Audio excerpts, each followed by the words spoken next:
with him. He'll probably get a hold of me. Hey guys, welcome to the show. So got Vocab Malone here. I'm going to retitle the show. I'm going to call it with Jay. I guess I'll just add with Vocab. But hey, thanks for coming, Vocab. We're just waiting for Jay to show up, you guys. I don't know if he ran into some kind of a problem or like some kind of a technical difficulty or something, but he said he was coming on tonight at this time. So I don't know. Hopefully he shows up. Right. Well, I mean, yeah, I love having Jay. I love talking to Jay, man. He's we can hear your Spotify going, bro. I don't have Spotify going. It just stopped. Yeah, I don't know. I don't have any music. Oh. But yeah, I love talking to Jay about Islam. He's just such a deep well of knowledge and information, you know what I mean? Oh man, sorry. I had the thing open, the other tab and echo. Yeah. He is a great wealth and knowledge of information. I hope he shows up like 100% for sure, bro. I just don't know what's going on or why he's not here. But I mean, we might as well talk about Islam and hopefully he'll show up. Maybe he's just running late. Maybe something came up. But I mean, thank you for coming on. Just let me quickly like retitle it. I'll just say with Vocab Malone at the end, so then at least people know that you're here. Sure. Okay. So while I'm doing that, you could like start talking about like, let's, what do you know about Islam, bro? Like, I know it started in like the 7th century or something, right? Yeah. You know, there's a lot of debate about that, and Jay has all kinds of interesting knowledge and information. He even has some unique theories about that. I know. That he explains well. Here, dude. I hope he shows up. Yeah, but so you can't really understand Eastern Christianity without understanding Islam, because Christianity in the West, so that could even be like, let's use the term Christendom.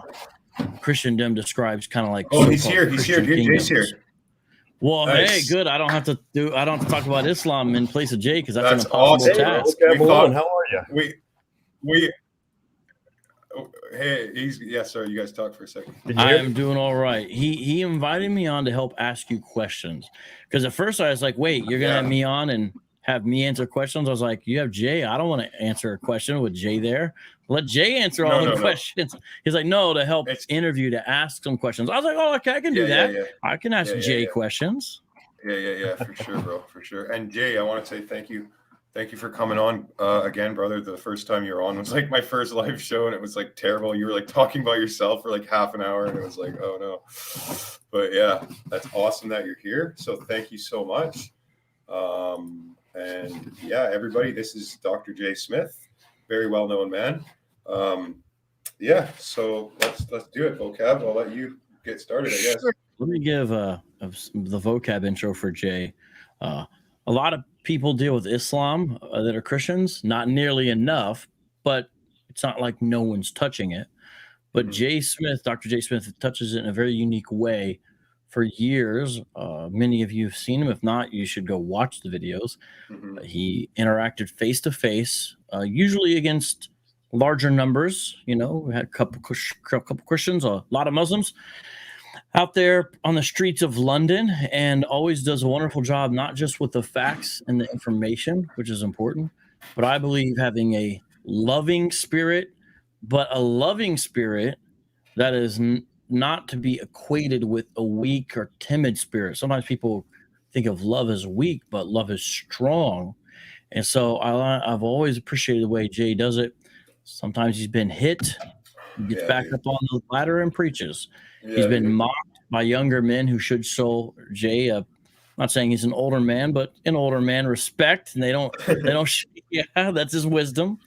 And Jay seems to be able to really display the fruit of the Spirit with the knowledge and the truth. And so he often, we know he's not perfect, no one's perfect, but when you watch Jay, he has the truth, but it's embedded in love, and it's decorated with the fruit of the Spirit, you know? So I've always appreciated that about Jay. And so I just want to, let the audience know that's the guy we're talking to tonight, a guy who's a well of information, but also just to address the audience, how about we save the last? Jay, why don't you let me know like 10, 15 minutes before you got to go, and we'll save the end for questions from the audience, if that's cool. Yeah, if I'll need to go. I came on late because I was working at something else, but I'll need to go around midnight. Okay. It's my time. What time? Where are you, Vocab? Phoenix, Arizona. Okay. It's only 8:20 here. Okay. So well, we got about 40 minutes with you, is what you're saying. 40 minutes be fine. I mean, good. Is that all right for you guys? Well, obviously the more the better, but if that's all you got, bro, then it's gonna have to work. So yeah, for sure. So Jay, before you came on, Nick was asking me about the birth or the advent of Islam as an ideology. Mm-hmm. And I said, well, commonly accepted 7th century, yada, yada, yada. But then I said, Jay, though, has unique, I don't want to say theories, but, perspectives on some of the birth and advent of Islam in the Quran. But I said I wouldn't be able to fully explain his position. And I know you've been doing some unique work in regards to the founding of Islam and the formation of the Quran, some which are more accepted, maybe some which are lesser accepted. But I've always found it interesting to hear you talk about that.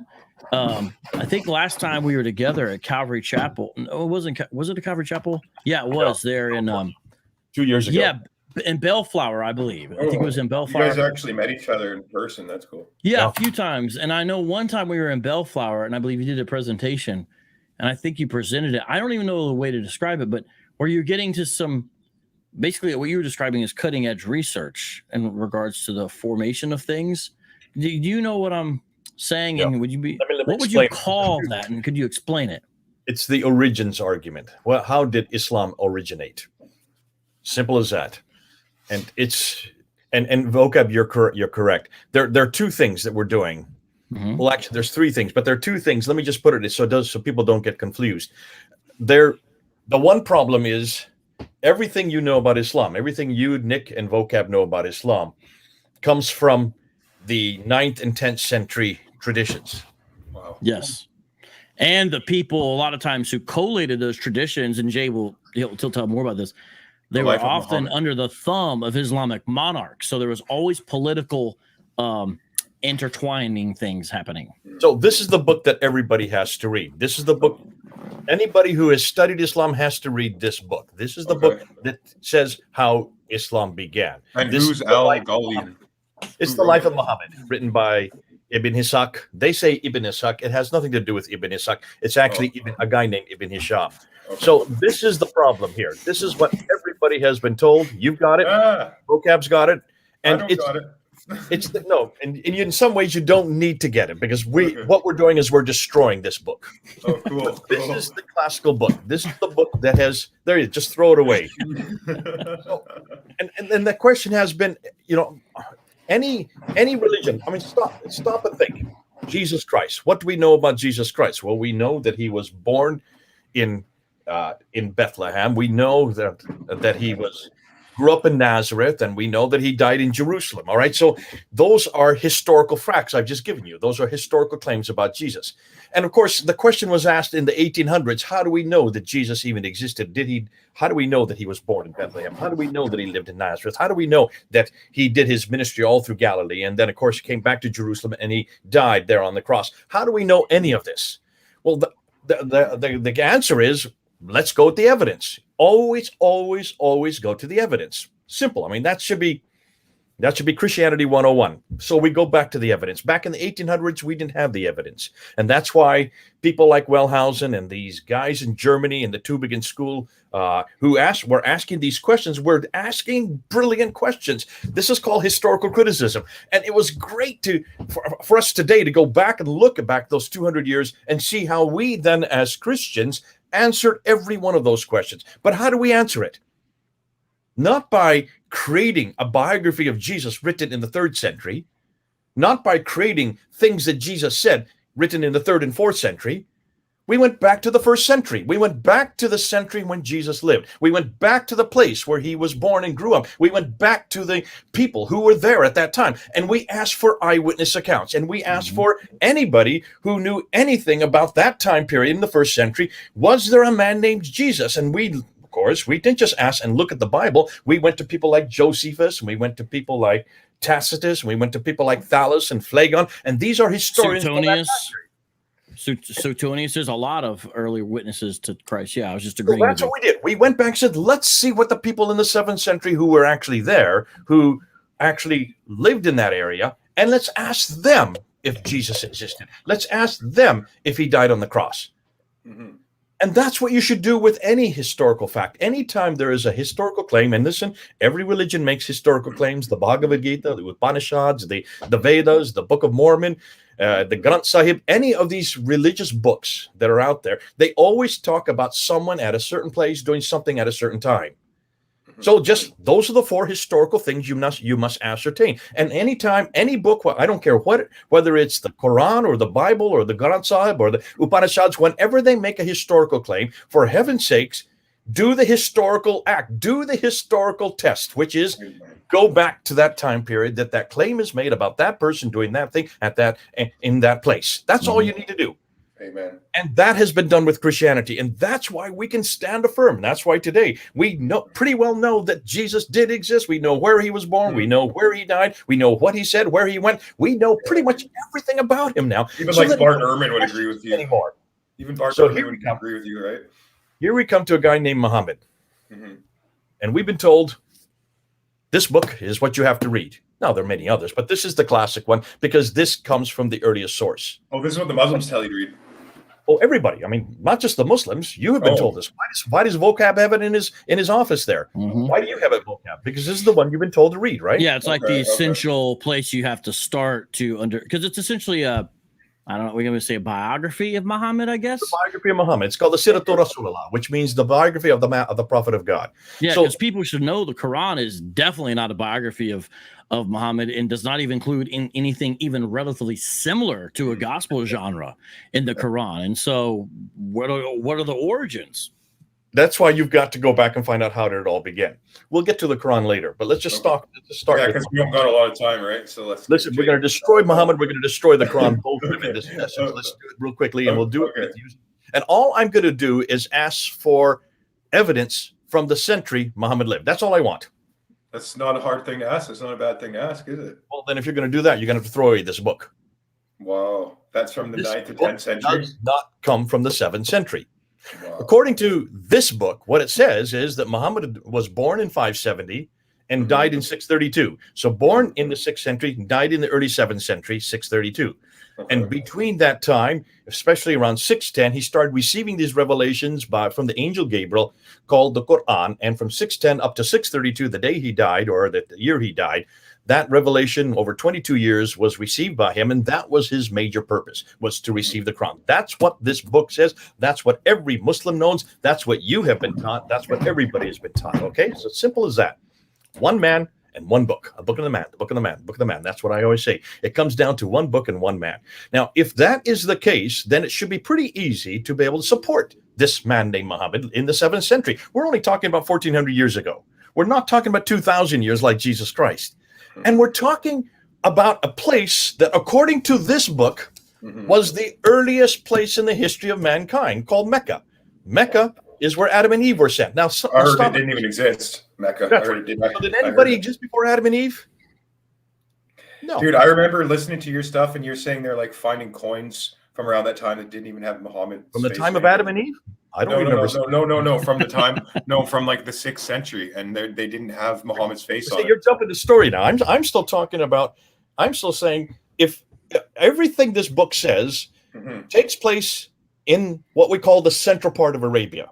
Yeah, like where Mecca is and everything, right? Mecca, Medina. It's called the Hijaz. Take a look at a map. Okay. Anytime. You don't have to do it right now, but when you have a chance. I could screen share. I could screen share right now. Screen share a map of Mecca of Saudi Arabia, the country of Saudi Arabia. Just look at a map of Saudi Arabia. Map of Saudi Arabia.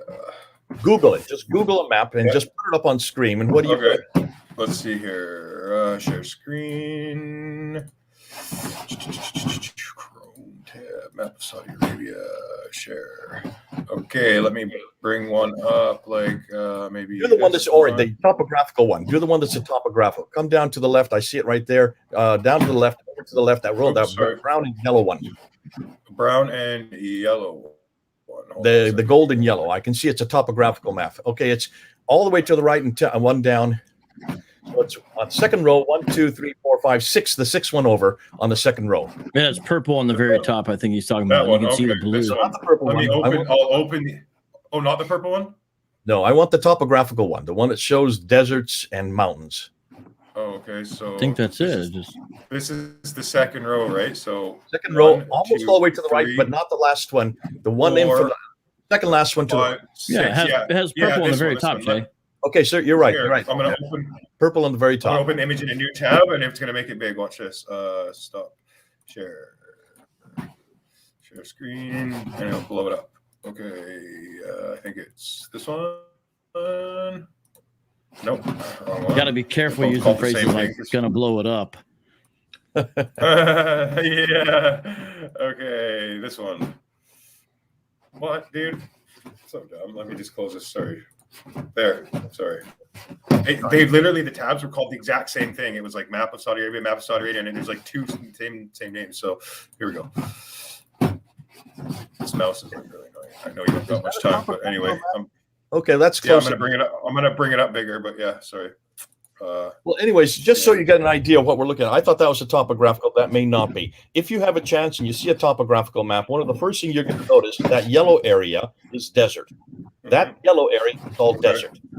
The only part that has vegetation is at the very top of Saudi Arabia and at the very bottom. So you have vegetation at the top and you have vegetation at the bottom. That's it.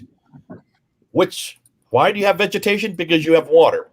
In order to have vegetation, you need water, right? Where the Mecca and Medina are, there is no water whatsoever. Mecca.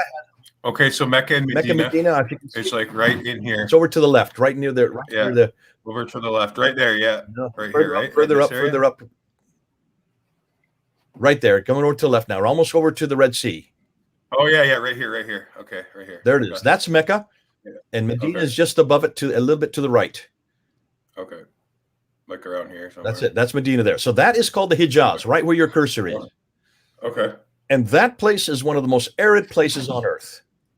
Why? It has no water. If you have no water, you have no vegetation. If you have no vegetation, you have no people.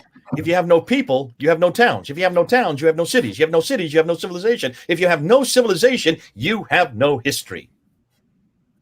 That's a good point. Now, that's all I need to say. And what we have been told for 1400 years is that this is the center of all civilization. This is where Adam and Eve lived. This is where Abraham lived. Abraham, he had a house right there in Mecca, according to all the traditions. You ask any Muslim. Even the Christians? Oh, just Muslims. I was going to be like, what? Just open the Quran. Look at chapter 21 of the Quran. The chapter 21 from verse 51 to 71 is all about Abraham living there in Mecca, going into the Kaaba, destroying all the idols. So Abraham is 1900 BC. It's basically just a ripoff of Christianity. The problem That's is, what I think. the difficulty is, it's not just stopping with Abraham. All the major prophets lived in Mecca and Medina. How can you? That's crazy. If you're going to put Abraham in Mecca, you're going to have to change all the biblical references and bring him down to the Hijaz, 1,000 miles further south. And you're going to have to put him in a place that has no vegetation, that has no water, that has no towns, no cities, no civilization, and has no record. There's no record of a place called Mecca until 741 AD. Well, that's 100 years after Muhammad died. I don't know if I'm getting ahead of myself, but can I ask you, why did they make Mecca this? Why Mecca? Okay, now you're getting ahead, because now you want me to answer all the questions. Sorry, and I'm Rob, not here sorry. to let Vocab answer these questions. Okay. But I just want to show you where the problem is. And this is the difficulty. And this is why Muslims have never had any. Now, it's not, we didn't make any of this up. We're not coming up with anything new. What we're coming up with, we're going back to all of the scholars, and we're going to people like Dr. Patricia Corona, who reads and writes 15 languages. We're going back to Dr. Robert Hoyland, who reads and writes 18 languages. We're going back to Dr. John Wansborough, head of department. These are the top scholars. They were the top scholars during their day. They still are the top scholars today. They are the ones who have done all the research. They are the ones who have gone up to all the documentation back from the 2nd, 3rd, 4th, 5th, 6th, 7th century, because they read the languages. You have to be a linguist to understand all these languages like Akkadian and Nabatean Aramaic and Syriac Aramaic. These are languages that aren't used anymore today, but they know how to read the languages, and they're going back to the documentation. And our job is, my job and my team, is to take what they have studied, to take what they have researched, and to get it out of academia, to take it away from the ivory towers and bring it down to the street. But not just bring it down to the street to get it up on YouTube, because it's on YouTube where everybody's hearing it. And it's on YouTube where all the debates are happening. And it's on YouTube where we get peer reviewed. We need to get peer reviewed, because this material that we're now finding is proving to be more damaging than anything else we've come across. Well, don't worry, we'll spread this around for you, bro. We'll spread this around for sure. Me and Vocab will spread this around. We'll put links on our stuff for this. We'll please do. But that's just the first problem. Now, the second thing Vocab wants me to do is now to answer the question you just asked. Well, then how did it all happen? I'm not going to do that yet. Because that's what we're working on now. And that's material that's just going to go up the next week, because we now think we know how Islam began. But I'm not permitted to tell you yet, because I'm asking two different schools simultaneously. I'm asking the French school and I'm asking the German school, because the French and the Germans have been working on this a lot longer than we in the English-speaking world have been working on it. And they have much better minds on this area. The problem is they've kept it in their own languages. So the German school have kept it in German and the French school have kept it in French. And finally, we're getting people who have read both and speak fluent English who are now coming on board and helping us unpack it. But it's not the scholars who will come onto YouTube to explain what they have found. No. There's a reason why the scholars don't want this to get out into the open. Why? And it happened, and I'll tell you what happened. Back in 1995, I had been down at Speaker's Corner, and this is where I'd been for 25 years. And I'd get up on the ladder and I'd take on hundreds of Muslims at a time. And I would do what Malone, Vocab, and what David Wood and what Sam Shamoon have been doing. I would confront this man. I would confront this man in this book. I spent all my time in my early years just confronting this book. And I would confront his sexual proclivities. I would confront his violence. You name it, I did it. I was doing that for a good 25 years. Mm-hmm. Oh, I remember. And this is what we've all been taught to do. Those of us who are polemicists, who go on the attack, we're told just confront Muhammad, shut him down, and just show how ridiculous he is for the 20th century, or now it's the 21st century. And it worked, but we weren't getting much headway. We weren't making an awful lot of. We're being called Islamophobes. We were being called hate preachers. You name it, we got called all kinds of names, because when you confront Muhammad like that, it can be construed as being hate preaching. Yeah, pretty much anything can be nowadays in this generation. Anything can, but that, I mean, it'd be the same way if someone started confronting Jesus and about his homosexuality, or as we do, we get upset, don't we? Because but North America doesn't matter. You can pretty much make fun of Christians all you want in North America. You can, but I mean, Jesus of Montreal and these other ones, that, I mean, it has been done, and it's unfair. It's unfair, dude. If you were to do that about Islam, they'd be like throwing a storm. But the point is, do many Christians go to those movies? No. Do many Christians even listen to people who do that? No. You're right. And that was the problem we were having with Muslims. Muslims just shut us down.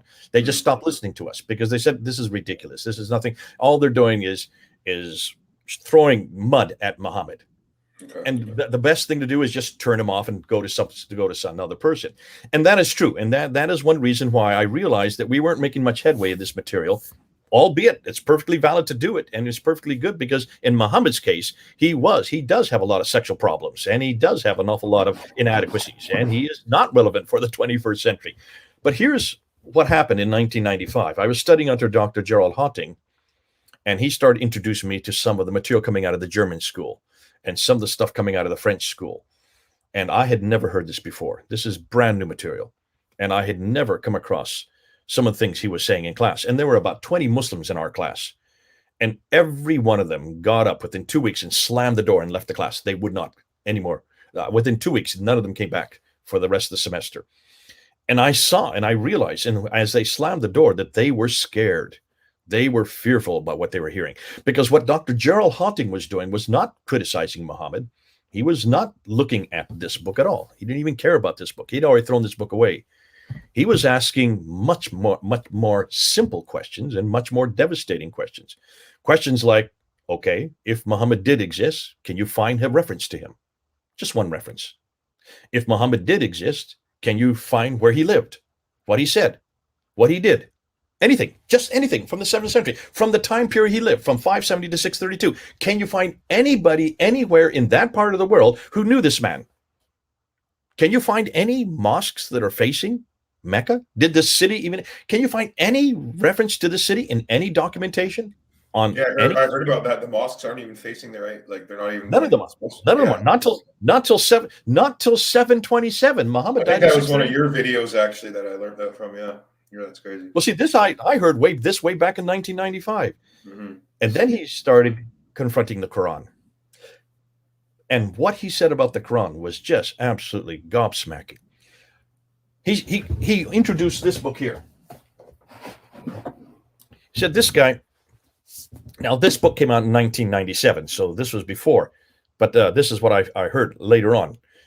But he introduced the man before this book had been written, and he said, there's this fellow, this German, this is a German school, who has been looking at the Quran and has noticed that most all of the Quran, or it's about 90% of let's say 70%, I think it was, he was saying, 70% of the Quran can be traced to pre-Islamic Christian lectionaries written in Syriac. And if you go to the Syro-Aramaic and unpack, in other words, if you take the dots off, just take the dots off all the letters, you know that every Arabic word or every letter has one of 5 dots. There are 5 dots, 3 above and 2 below. 1 dot above makes it an N, 2 dots above makes it a T, 3 dots above makes it a TH. 1 dot below makes it a B, and 2 dots below makes it a ya. So it could be na, ta, tha, ba, ya. It could be 5 different letters depending on where you put the dots. But those dots didn't exist in the 7th century, not at all.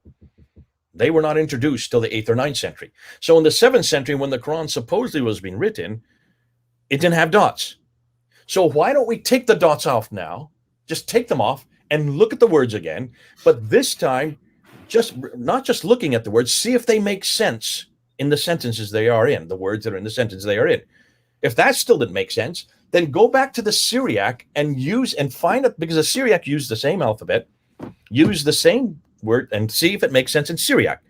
And if that doesn't work, then go to the lexicons, the Syriac lexicon, and see if you can find renditions of it. And because of every word, there may be different ways of saying different meanings for that different word in the lexicons. So go back to the 10th century and the 11th century lexicons in Syriac and see if that makes sense. And he had a 7-step process to unpack what you were looking at, what you were reading.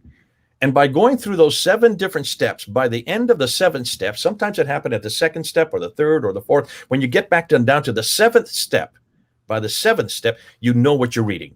And when you know what you're reading, it makes sense. And when you look and see what you're reading, and then you realize, hold on a minute, I've heard this before. And you go back to your Syriac Christian lectionaries, which were repeated and used in churches, and you find exactly the same thing in those lectionaries that are now in the Quran. And suddenly about 25% of the Quran makes no sense to scholars today. Just take my word for it. 25% of the Quran makes no sense to any scholar that's listening. And what he did by unpacking it and getting back to the original Syriac, he was able to basically to unpack all of this 25%, even the letters that introduce each surah, which nobody understands. He says those actually are giving you a clue to which lexicon you're starting with. These are the references to the lexicons from which this is derived. So almost all of the Quran, not all of it, but most of the Quran, about 70% of it has been borrowed. Now, then this guy came along and introduced this book. Now, this book I do know, because I am partly responsible for getting this book translated into English. This book exists today because of me and another doctor friend of mine. She doesn't want me to give her name in public, so I won't give her name in public. But we were the one that went to see Dr. Gunther Luding, another German scholar, there in Germany. And this was his doctoral thesis. Back in the 1970s, he wrote this as a doctoral student. And it was the highest grade you can get in Germany for a doctoral thesis. When you get this higher grade in your doctoral thesis, you are automatically given a position as a professor in the institution where you received your doctorate. That's what they do in Germany. Right when you graduate? And you graduate, of course you do, and you get what your is that, PhD. like What is triple A or what do they call that? It's like a triple A degree, and it's very few people ever get this high a degree because of what he wrote in this book. Cool. What he wrote in this book is similar to what Luxembourg wrote in this book. And that is, he went back and he found that 30%, all the beautiful poetry that's in the Quran, is nothing more than Christian hymns written in the 5th and 6th century in Syriac, taken and lifted out of Syriac and put into the Quran. And that's why you have that beautiful poetry that's in the Quran that Muslims keep on claiming. How could somebody who could not read and write such beautiful poetry? Well, because they had nothing to do with it. He had nothing to do with it. It had to do with Christians who wrote it as hymns. And as you well know, hymns are poetic and they are beautiful and we sing them. And they used to sing them in the 5th and 6th century. Now, this is coming out of the German school. This is yet to really go public yet. And we're going to make sure that these go public. This has been around since 1997.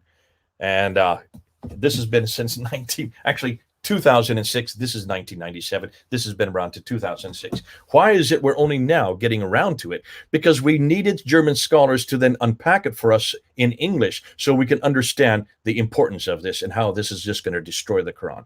Now, since that time, these came into light. And I think I talked about these in your score last time. These are the qira'ats. These are the ahruf. Did I talk about them? And these were made public because of Hatun Tash. Who's on our team, who then went and started discovering these back in 2013 and 2014. By 2016, she had 26 of them, and we took them down to Speaker's Corner and we held them up for the whole world to see. No one had come across this, but this comes after this. These are 5th and 6th century. Those are 8th and 9th century. So the Quran has gone through an evolution, and we're exposing that evolution for the whole world to see. This is where the Quran was created from this material, not these books, obviously, but what the argument is where it's been created from, Christian hymns and Christian lectionaries. And then, of course, to make sense of it, they had to then add the dots. Once you add the dots, then you get a whole mass of differences because everybody has their opinion of where those dots are going to go. And that's why the qira'ats came into existence. So it's been around for 1,000 years. That only got exposed by Hatun Tash, that 5'2" girl, woman who's on our team. And I was with her when she did it, and I held them up, and I had the loud voice. She needed my voice, but she was the one that found them. So give full credit to her.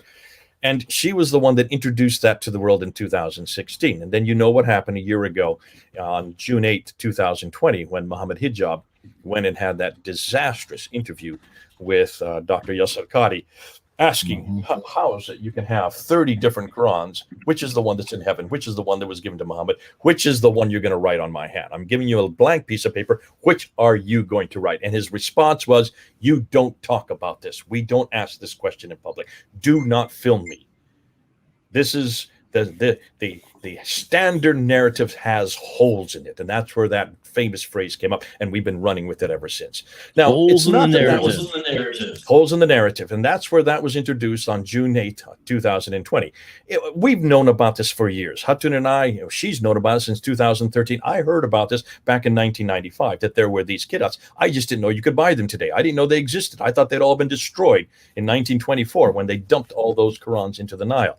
But it's obvious you can buy them. I just got 9 right here. These you can get. You can buy these online. And she has all 30 of them now, 30 official ones. Not one of them is the same. And they are about 93,000 differences between them. Didn't they also dump a bunch of Qurans out into the sea somewhere too? Or was it just the Nile? That I don't know. I just know about what happened in 1924 when they chose the Hafs. The Hafs, this one here. That must be the one you're talking about then. This is the one that they chose and they threw the other 29 of just the ones in Cairo. These are just the ones for the high school students in Cairo. They took all the other 29 and they dumped them at the Nile, hoping that would get rid of them, and they only chose this one as the standard one. So this is the standard today. Because they believe the Quran was like handed down from God, right? And it's always been eternal. Well, the Quran makes that claim itself in chapter 90 and chapter 95, verse 22, chapter 85, verse 22. It makes that claim. It also says very clearly that it cannot be changed. That's in chapter 10, verse 15, and that's in chapter 18, verse 27. And then it also says, the Quran itself says that Allah himself guards it from being changed so that there's not one word, not one letter changed. And that's in chapter 15, verse 9. So the Quran makes that claim itself. So Muslims have to mimic that claim. They have no other choice. They can't go left or right on that. They have to make the claim. God bless the Quran. It does us such a favor. It makes our job so easy. Yeah, it does. Well, bro, it's been awesome having you on. It's getting close to your time to go, so I wonder if we could just ask you a couple quick questions before Please you do. go, if you don't mind. So the first one was from J-Man, and if I remember, sorry, there's a bit of an echo coming in through your speakers, but that's okay. We can deal with it. Do you want me to put earphones on? If you did, there would be no echo. Okay, hold on a minute. Let me try to find them. It doesn't bother me too much, but if it's easy for you to do, then yeah. Okay, so if you guys got any questions or supers or anything, start spitting them out now, because we only got like another 10 minutes tops with Dr. Smith here. I'll read the super chats first. If there's no super chats, I'll just start reading questions. So firing them off, guys. And is your channel, Jay, is it still Pathfinder or whatever it's called? Pathfinder? Pander Films. Pander Films, yes. I got you on my list. I'll make sure I link your PFANDERFILMS. I'm going to put a link to Jay's channel, you guys, in the video description below. So make sure you guys all go there and check out his stuff.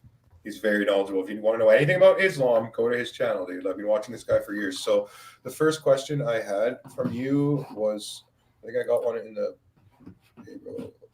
oh no, vocab. The feedback was just coming from Jay's speakers. So I believe J-Man, who's a friend of mine, asked me, how do you evangelize Muslims as a Christian? Like, how do you approach them to bring them to Christianity? It all depends on who's standing in front of you. I did it for 25 years. Let me read his exact question. He said, question for Jay, how should someone witness to a Muslim? Oh, well, that's a loaded question. Okay. There's no one easy answer to that. I think, and again, I'll just repeat, and I'll answer the same way. It all depends on who's standing in front of you. If you'll find, and what the best thing to do is when you meet a Muslim, ask them a few questions, searching questions, find out where they are, who they are. Find out, first of all, if they believe that the Quran is the word of God, if they believe that Muhammad is the standard and the model for all of mankind, and if they believe that Allah is the same God that we share. Those are the three questions I usually start with, and see how they answer that. Because what they will do, if they are anywhere on the right or in the middle, not the liberals, but the nominals and the radicals who are here on the right will answer yes to all of those. And they will say very clearly that the Quran is the standard, is the word of God, is eternal. They'll say that Muhammad is the model for all mankind. And they'll say, yes, we share the same God, that we are the God, Allah is the God of Abraham, Isaac, and Jacob. Or they might say Abraham, Ishmael. But once you have done that, and you can pretty well know, then they're going to come with the standard block responses. So what I like to do is I say, can you then, and I say, this is a very simple question. I say, well, can you, if you believe Muhammad is the best model for mankind, can you give me any reference or any proof that he existed in the 7th century? And don't waste my time with the 9th and 10th century. Don't refer to the Sirah. Don't refer to the Hadith. Don't refer to the Tafsir. We don't need that, because we pretty well know that's too late. That's 200 to 300 years too late. Tell me something from the 7th century that supports that. Yeah, amen, bro, for sure. And then you put the onus right on their lap, and then see how they answer. And they're going to just start quoting what they know, because all they know is from here. So they said, no. I said at the very beginning, not the 9th and 10th century. Don't quote Ibn Ishaq, don't quote Ibn Hisham, don't quote Al-Bukhari or Sahih Muslim or Ibn Dawud or Tirmidhi or Al-Tabari or Baidawi Samakshuri. I don't want any of those. I want something from the 7th century. I want something from Mecca. And Bingo, can you see? Oh, sorry, Jay. I just got a $25 super chat with no questions, so I'd like to say thank you very much, Rita. Sorry to cut you off. Usually when I see that, there's a question there. So, yeah. So that's what you can do almost immediately. And then what you do is then you say, now hold on a minute. Why is it, if this is such an important man, if he is the greatest man in the history of mankind, he is the model for everybody, then why is there nothing written about him? Why is there nothing from the city he came from? And where is this Quran you're talking about? Where is it? Show me one reference. Show me one manuscript. One manuscript. See this one here? Mm-hmm. This is supposedly the earliest one they have. This is the best they've got. This is the best manuscript they have. Wow. That's called the Topkapi manuscript. They have no like papyrus fragments like Christianity or anything? They don't need papyrus because papyrus, remember, the reason why we have papyrus is because in the first century, if you wanted to put papyrus is made out of leaves, and leaves disintegrate within 100 years. Okay. So what you want is you want to have vellum or you want to have parchment made out of animal skins. So they had better paper back then, pretty much. Well, it's not that. It's just that they're very expensive. Oh, okay. See, this book right here, this book is about the size of our New Testament, right? Okay. It would take about 50 to 60 gazelles, deer, to make this book.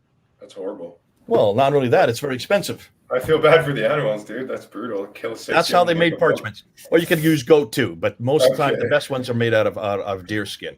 And so you Okay. can see that only someone wealthy could make those kind of books. There was nobody wealthy in the first century, and that's why none of our manuscripts, the biblical manuscripts, are survive because they were written out of papyrus. Papyrus are leaves, the interlocking leaves. They crinkle and they once they get dry, and that's why they don't last very long. But see, therefore, there's no excuse for Muslims not to have a complete manuscript. It's written on all of these are written on parchment. Why is it that these only start to appear in the 8th century? Why is it that none of them are complete? Why is it they don't agree with each other? And why is it they don't agree with the Quran we have today?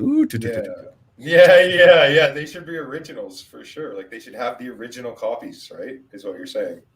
Oh, they all claim they're original.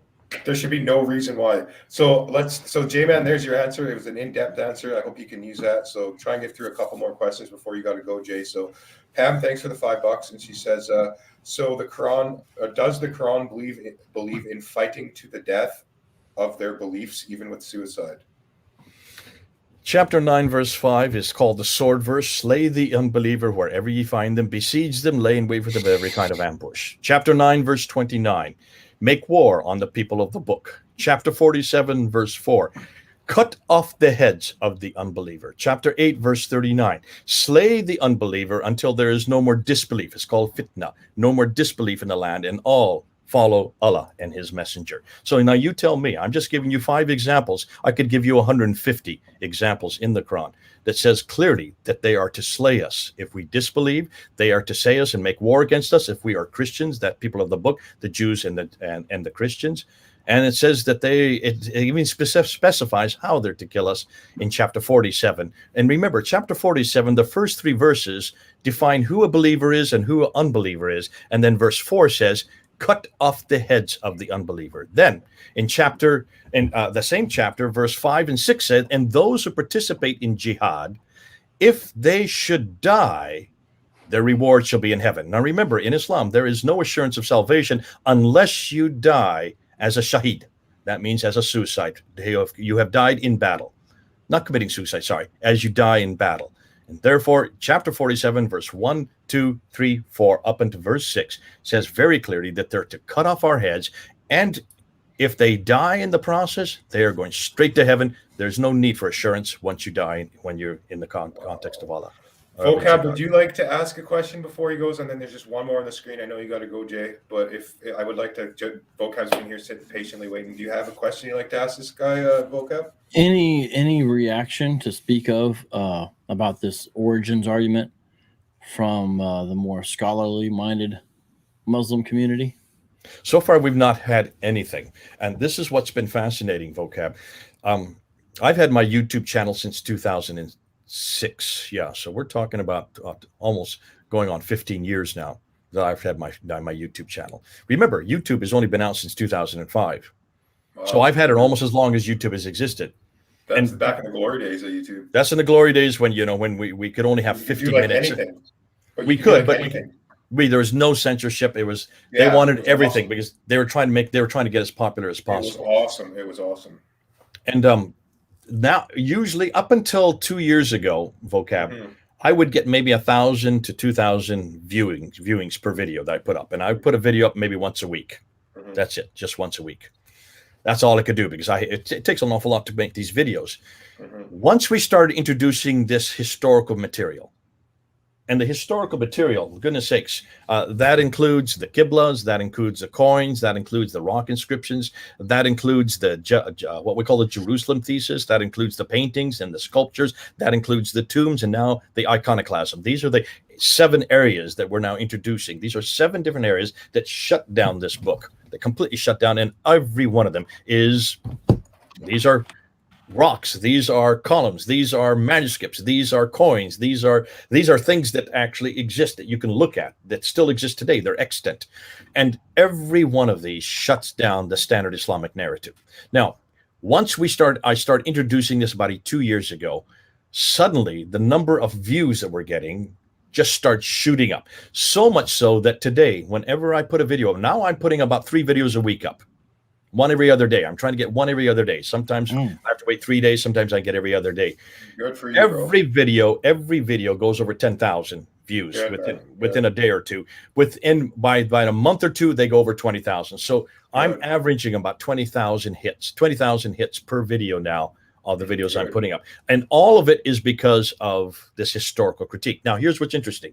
I love the comments at the bottom of the videos. And for those of you who are listening, go and comment on what we're saying, because that is where I get response. That's where I hear. This is what I miss from Speaker's Corner. When I was at Speaker's Corner, I got response almost immediately. The same thing is happening. The same thing is happening on the internet. YouTube, the comments are where we get peer reviewed. Now, the peer reviews, if you look at all my older videos, it was yelling at me, calling me names, all kinds of ad hominem. They were not dealing with the issue. They would just sit there and it was just ad hominem, just vitriol against me as a person. Look at the comments today. Look at the comments. The vast majority of comments are scholars, people who are coming on board, who are actually saying, that's a good point. Have you looked at this article? Have you looked at this rock? Here's another coin. These are people who are coming from all over the world. They're just springing up out of the woodworks. And many of them have been working on this themselves in their own time. They are all some of them are numismatics experts. That means they're experts in coins, and they've come on board on our platform. But the reason why is because we are suddenly making sense of what they've been looking at, and they've never understood it. They've been looking at these coins. They own the coins themselves. They are experts in numismatics, and they've been taking the Islamic tradition, the standard Islamic narrative, and trying to impose it on the coin, and it's never made any sense. So I come along and say, stop listening to the standard Islamic narrative, stop using this book, throw away this book, and now tell me what the coin says. Because these are written in Aramaic. These are written in Arabic. These are written in Syriac. Read and tell me what they're saying. And then look at the image that's on it. And then look at the religious icon that's on the top or on the sides. Now, what does that tell you? Things as simple as that. And this is where YouTube has been brilliant, because now I have 6 guys who are now doing all the research for me. I've only met one of them face to face. I've never met them before. They've all come because they have been commenting in the comment box in YouTube. And when they comment, I get to know them. And once I get to know them, and here I found that these guys have been working on this material, some of them for up to 25 years, others up to 12 years. Odon from France has been working on it for 12 years. Then I find this Thomas, who I'm going to introduce next week. You've not heard him yet. He is from Germany. He is part of the Inada school. This is where all the experts are. This is where all the scholars are in Germany who've been working on this material, but nobody has dared to go on YouTube before. No one has dared to put it up where the world can see it, where the world can understand it, and no one has done it in English. So I'm going to do it. But I'm not going to do it. I'm just going to interview them like you're interviewing me now. And I say, tell me what you have found. Show me what you now know. Help us unpack it, not in German, but in English, so we can understand it, so we can now see how Islam actually began. Can you understand then why this is just blown open? Now, if you're a Muslim, and if there are any Muslims listening, and you're seeing all this evidence coming out it's coming out every week, how are you going to answer this? Because in order to answer this, you can't use your traditions anymore. You can't go back to the standard Islamic narrative anymore. You can't use Ibn Ishaq. You can't use Ibn Hisham. They're way too late. And they all living way up in Baghdad, hundreds of miles away and hundreds of years too late. You need to go to the 7th century, and you need to go to the Hijaz, to Mecca and Medina, to give your evidence. And remember, if they're going to, in order for them to find evidence, they're going to have to find people living in Mecca and Medina, because That's where their Quran, that's where their standard Islamic says everything happened. It all happened in a place that had no water, which has no vegetation, which have no vegetation. There's no people, which means there's no towns, no cities, no civilization, no history. How are you going to answer that, Nick? How are you going to answer that, Vocab? I heard the Put same yourself thing, in their dude. place. Put yourself in their place. From one of your videos, actually, I think I heard all that. How Mecca, there's no even proof of Mecca even existing. All the mosques aren't even supposed to be facing the right way. And then I even remember you going into the coins about they didn't have Muhammad stamped on them until like what, the 9th century or something, the 10th century. Like, but Vocab, can you see the problem for a Muslim now? Who would defend this? How can you defend it unless you can come up with the evidence to support what you're saying? That's the dilemma for the Muslims. I picture the average Muslim just saying, we have the Quran. We don't need to confirm it with some other source. The Quran is from Allah, so it tells us what happened. Okay, can you prove that to me right now? Can you show me that it's from Muhammad? it's a total circular reasoning, but that's what they do, right, Jay? Oh yeah, but see, and right, and you can fool some people all the time, and all people some of the time, but you can't fool everybody all the time. No, not keen people, bro. That's what's brilliant about this kind of debate. Now, let me just give you an example, and I'll end with this. Okay.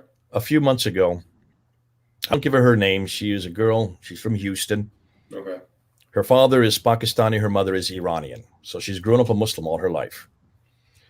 I wouldn't call her a radical Muslim, but she's a highly intellectual. She's getting her law degree. She was just about ready to sit for the bar.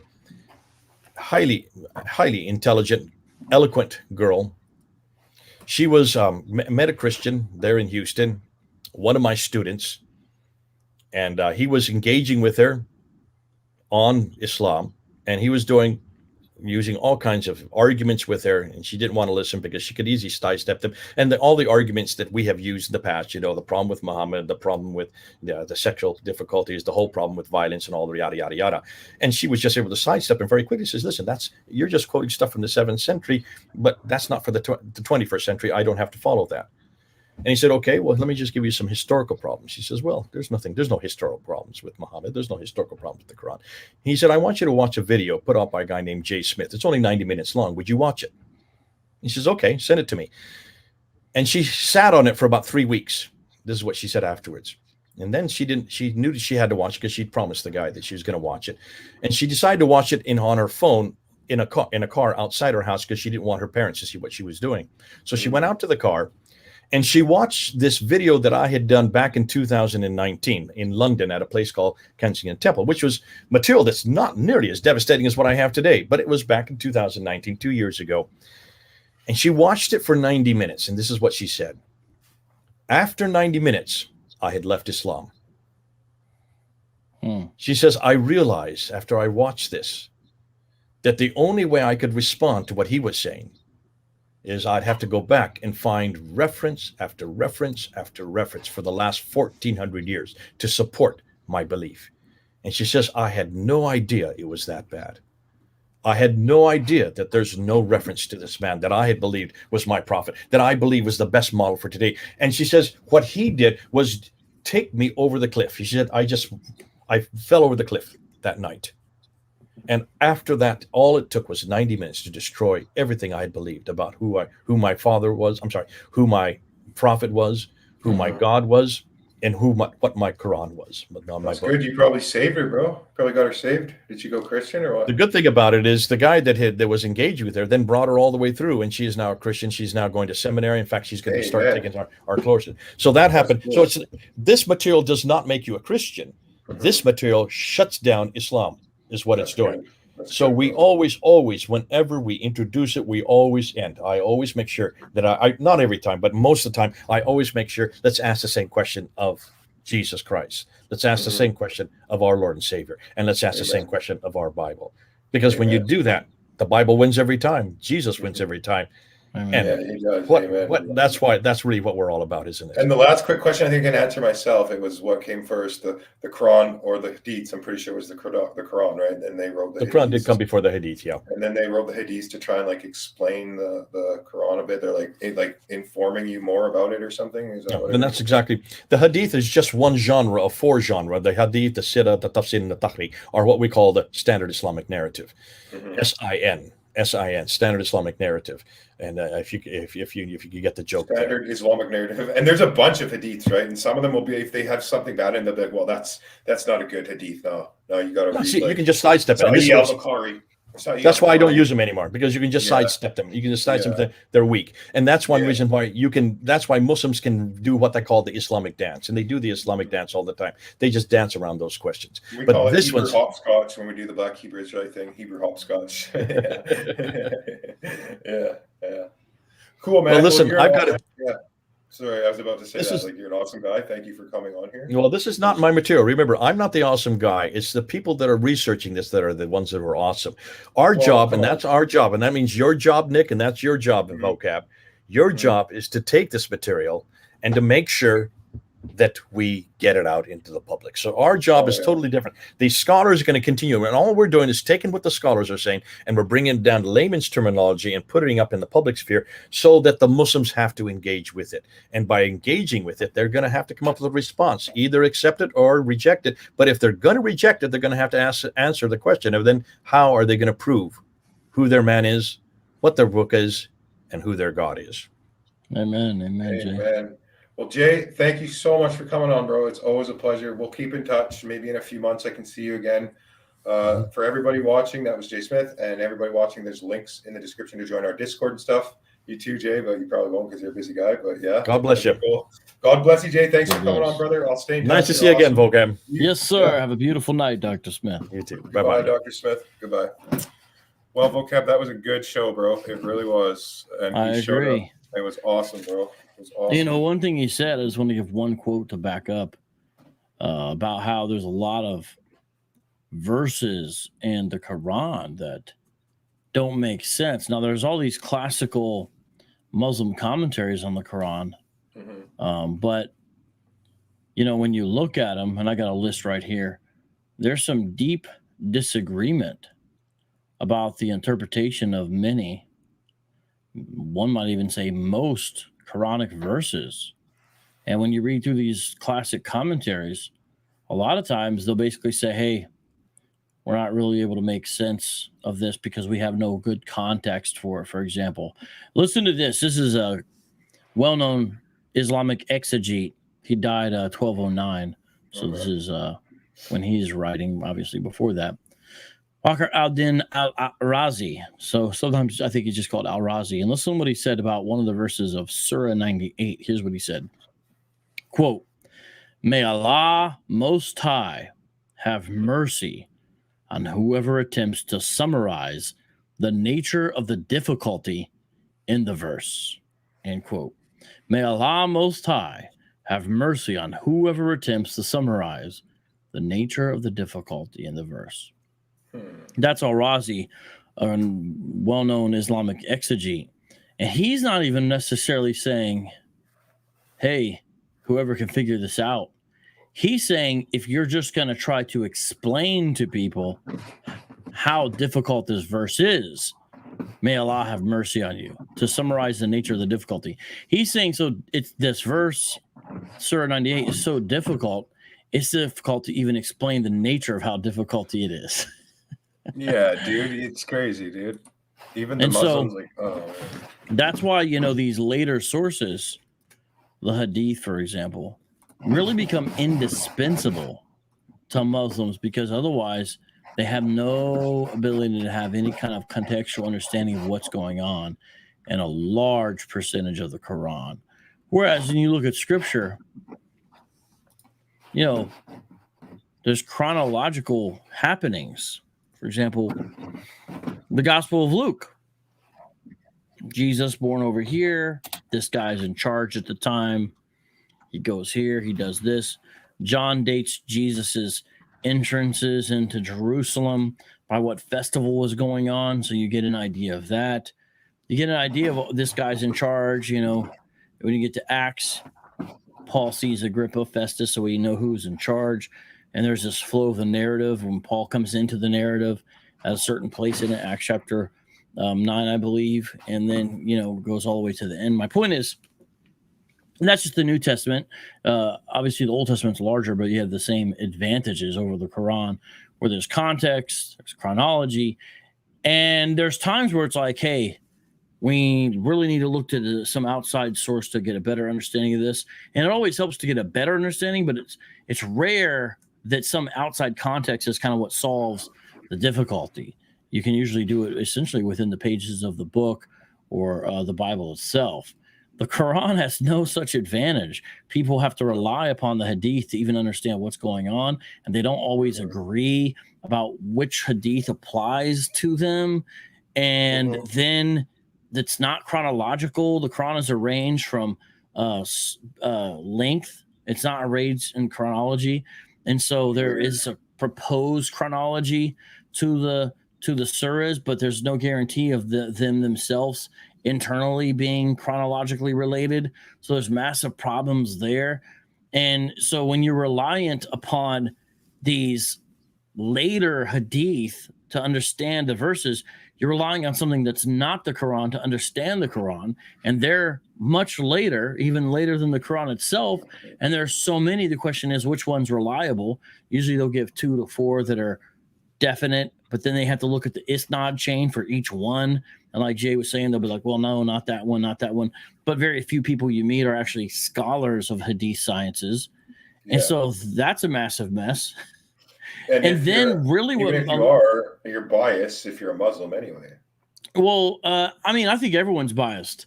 I mean, if I'm a Christian, I read the Bible as the word of God.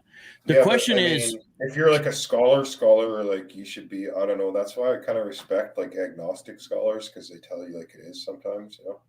I don't necessarily agree with that. I think they have their own agenda too. I don't think anyone is not biased. I think everyone's a bias. Now, you can work. Atheists are plenty biased. Yeah, of course. I said maybe if they're atheists, but if you're agnostic, like you don't know if there's a God or not. Well, Bart Ehrman will say he's happy agnostic, but he writes as if he knows that the God of the Bible doesn't exist. Because if you read his book called God's Problem, God's Problem is the book he's in there. He says, this is the real reason I'm not a Christian anymore, which is the problem of evil. Because if you read Misinterpreting Jesus, he says the thing that made him lose his faith was supposedly a mistake that Mark made in regards, well, you know, these are the words of Jesus, that Jesus made in the Gospel of Mark in regards to a high priest and when he was high priest or not. But when you read God's Problem, he says, here's the real thing. I didn't think Christianity could properly deal with the problem of evil. And so, you know, I do believe we can be objective. Objective is different than being, I think, neutral, because everyone has a position. So I think there's a myth about being neutral. There's no neutrality. Honestly, I think free will explains evil pretty good, if you ask me. Well, I'm just telling you what Bart Ehrman said. And what I know. I'm just if you read God's Problem, you'll get his perspective on it. The other thing he says is the Bible attempts to answer the problem of evil, but the answers are contradictory and unsatisfactory. And then he goes through and shows the places where he views the Bible as trying to answer the problem and failing. So he gets into Job. I think he gets into Habakkuk, a number of other things. It's not one of his more well-known books, but I think it's a very important book to really understand Bart Ehrman. Well, to be honest, a lot of stuff in the Bible bothers me too, like Job for one.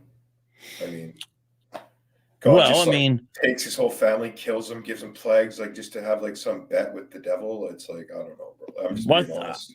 That's not the way I would characterize it, but I mean, stuff in the Bible bothering you, the question is it true? Not like it bothers me, it just makes me think, like, why would God do this? But then I guess there's other explanations, like Job was like down with God. So, I mean, Job's whole family was killed, but he knew they were going to paradise, I guess. I don't know, dude. It just makes I don't know what Job knew or didn't know about that, but Job understood that he gives and he can take away.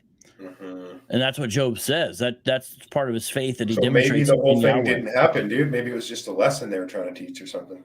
Well, the thing is when a man who dwelled in the land of Uz, his friends came from afar. There's nothing in the account that would indicate that it's fictional, and even if it's metaphorical, I mean. Well, it does have meaning, but even if it was metaphorical, meaning it didn't happen, it's still trying to, which I don't think there's any evidence for that. It's still showing a lesson about the nature of God. For sure. And so the question is, what's this lesson about the nature of God? Yeah, you're right. And I think Job hits it on the head. He says he gives and he takes away. So it shows that ultimately God is in control of these things. And if you look at the end of the book, Nick, God never fully gives his reasons or explains himself to Job. The Bible says that God vexed Job in the whirlwind. So I think it begins in Job Did 38. you go to like seminary school or something? I heard. Yeah, I got a degree from Phoenix Seminary, and I did some post grad work at Talbot and at Trinity. I took one further class with D.A. Carson, That's and I did sweet. some stuff before that at another smaller school or two. You should help me sometime do a show because there's a lot of stuff in the Old Testament that bothers me. Well, I mean, the Bible is meant to challenge us and challenge our conceptions about God. Mhm. And so any person that's thinking and reading, I think, will be challenged by all kinds of things. Like, you know what they dub like Dan Baker, like the harshest atheist guy ever, but like, or Dan Barker, whatever, dubs like the Old Testament, the worst Old Testament atrocities. Like, he pulls a lot of stuff out of context when it's clearly talking about the nation of Israel, not like actual people. But there are still some pretty horrendous, like graphical, you know what I mean? Verses. Well, the in there, Bible's like, a real book. It happened in real history, real time. You know, I it gets into but war, all that's kinds kind of. of the stuff that bothers me. Like, why would God be like, oh, go kill every woman, child, ox, donkey, or go cut off 200 of these foreskins and bring it back to me? Just, it's kind of sometimes. Well, the first thing God commanded. The second thing, That's what I'm saying. We should set up a show sometime. The second thing, are you talking about when Saul wanted David to do that? Yeah, and there's all kinds of Yeah, stuff. that's not a command of God. The second one, the first one, but God even used that wickedness to judge Israel's enemies. If I know the one you're talking about, but there's a few things about this. One is God judges, so humans may not like the reality that God judges, and it's clearly seen throughout the Bible. I mean, sometimes people think God's nice in the New Testament, mean in the Old Testament. That's but what he's I mean. the same. It seems to me like Jesus is a different God than the Old Testament God sometimes. So like, there's an old heresy that actually taught that, which is a man named Marcion. And so Marcion had a project to detach the New Testament from the Old Testament is what he wanted to do, because he actually thought what you said. It's almost like it's a 180, dude. It's like a jealous God, a vengeful God, and Jesus comes and he's all about love and peace. And it's like, I just couldn't, like, there's parts in the Old Testament where it talks about like pregnant women getting their fetuses ripped out of their stomachs for not believing in God, and it's like, that's not. I don't think that. I don't think bring that. it up. I'm not sure about This is why I wanted to do a future show with you, because you've been a seminary and you could help explain it more. Well, but the question is, do we have a faithful response? So, I don't guarantee that anyone will necessarily like my answers, because I think we need to take the text serious for what it's really saying. And when you get to the book of Revelation, for example, I think it should be clear by then, if people thought they're dealing with a different God, that this is the same God. The book of Revelation is when God comes back to judge. And in that, you see Jesus sort of at the head or the forefront of this.